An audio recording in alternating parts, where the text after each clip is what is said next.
গাজায় চলমান গণহত্যার প্রতিবাদে মুসলমানদের করণীয় শিরোনামে লিফলেট বিতরণ ও পথসভা করেছে কুষ্টিয়া জেলা হিজবুত তৌহিদ। আজ বৃহস্পতিবার বিকেল ৩টার দিকে কুষ্টিয়া জেলা হিজবুত তৌহিদের কার্যালয় থেকে শুরু করে সাদ্দামবাজার মোড় হয়ে ঝাউতলা পার হয়ে কুষ্টিয়া জেলার প্রাণকেন্দ্র মজমপুর গেট প্রদক্ষিণ করে জেলা শিক্ষা অফিস, কুষ্টিয়া জেলা স্কুল এবং সার্কিট হাউস হয়ে ডিসি কোর্ট চত্বর হয়ে সাদ্দামবাজার জেলা হিজবুত তৌহিদের কার্যালয়ে গিয়ে সংক্ষিপ্ত বক্তব্যের মধ্য দিয়ে উক্ত গণসংযোগ শেষ করেন হিজবুত তৌহিদের কুষ্টিয়া অঞ্চলের আঞ্চলিক আমির মোহাম্মদ জোসেফউদ্দিন। এ সময় সকল ব্যবসায়ী ও পথচারীদের মাঝে লিফলেট বিতরণ করা হয়। হিজবুত তৌহিদের কুষ্টিয়া জেলা সভাপতি মোহাম্মদ আক্কাস আলীর নেতৃত্বে এবং সহসভাপতি আব্দুল লতিফের সঞ্চালনায় এ গণসংযোগ ও পথসভায় আরও উপস্থিত ছিলেন কুষ্টিয়া জেলা সাধারণ সম্পাদক মোহাম্মদ দিরার মণ্ডল, সদর থানা সভাপতি মোহাম্মদ মিজানুর রহমান মজনু সহ কুষ্টিয়া জেলা হিজবুত তৌহিদের বিভিন্ন নেতাকর্মীরা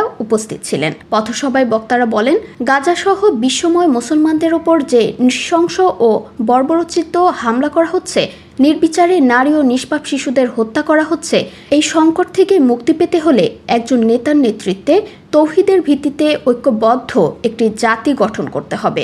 এছাড়াও বক্তারা বলেন, বাংলাদেশের মুসলমানরা যখন ঈদের আনন্দ করছে, নামাজ রোজা করছে, ব্যবসা বাণিজ্য করছে, অফিস আদালতে কাজ করছে, ঠিক সেই মুহূর্তে আমাদের থেকে মাত্র ৬,০০০ কিলোমিটার দূরে পবিত্র আরব মরুভূমির ফিলিস্তিনি মুসলমানদের জীবনে যেন মহাপ্রলয় নেমে এসেছে। ১৯৪৮ সাল থেকে শুরু হয়ে আজ পর্যন্ত ৭৫ বছরেরও বেশি সময় ধরে ফিলিস্তিনের মুসলমানরা ইসরায়েলি বাহিনীর নির্যাতন, হামলা ও দখলদারিত্বের শিকার হয়ে আসছে। ২০২৩ সাল থেকে এই সহিংসতা আরও ভয়াবহ আকার ধারণ করেছে। জাতিগতভাবে মুসলমানদেরকে নিশ্চিহ্ন করে দেওয়ার জন্য সেখানে প্রতিটি মুহূর্তে চলছে বোমা বর্ষণ। লক্ষ লক্ষ নিরাপদ মানুষ প্রাণ হারাচ্ছে। গত এক বছরে ৩৫ থেকে ৪০,০০০ শিশু ইতিমধ্যে প্রাণ হারিয়েছে। পরিস্থিতি এমন দাঁড়িয়েছে যে নিহতদের কবর দেওয়ারও লোক নেই। উদ্বাস্তু শিবিরে এক বোতল পানির জন্য ছুটে গেলে সেখানেও বোমা মেরে হত্যা করা হচ্ছে মানুষকে। এই সংকট থেকে মুক্তি পেতে হলে জাতির মধ্যে বিরাজিত সকল ফেরকা, মাঝহাব, দলাদলি বাদ দিয়ে আমাদেরকে আল্লাহর তৌহিদের ভিত্তিতে ঐক্যবদ্ধ হতে হবে। এ ঘোষণা দিতে হবে যে আমরা আমাদের সামগ্রিক জীবনে আল্লাহ ছাড়া আর কারোর জীবন ব্যবস্থা, হুকুম মানব না। এ সময় হিজবুত তৌহিদের এমন উদ্যোগকে সাধুবাদ জানিয়েছে সাধারণ মানুষ। আমরা মুসলমান জাতি হাজার হাজার বিভক্ত হয়েছে। আমরা শিয়া, সুন্নি, শাফি, হাম্বলি, হানাফি, এই দল, ওই মত, এই মাযহাব, বাংলাদেশে হাজারো ইসলামী দল আমরা আছি। তো আসলে এই বিচ্ছিন্ন বিক্ষিপ্ত হওয়ার কারণেই কিন্তু আমরা মূল মার খাচ্ছি। আল্লাহ রসুল চলে গেলেন, আবু বকর, ওমর, ওসমান, আলী আনহু, ৪ খলিফা, ওনারা কিন্তু এই অর্ধেক পৃথিবী ইসলাম প্রতিষ্ঠা করলেন। রোমান সাম্রাজ্য, পারস্য সাম্রাজ্য। আল্লাহ রসুল বলে গেলেন, বাকি দুনিয়া তোমরা এই সত্য, ন্যায়, শুভেচ্ছা, শান্তি প্রতিষ্ঠা করো। তোমরা কখনো ভাগ হবে না, তোমরা কখনো বিচ্ছিন্ন হবে না। যদি তোমরা বিচ্ছিন্ন হয়ে যাও, ভাগ হয়ে যাও, তখন তোমরা অন্য জাতির মায়ের খাওয়া। আজকে আমরা হাজারো ভাগে বিচ্ছিন্ন হয়েছি, বিক্ষিপ্ত হয়েছি।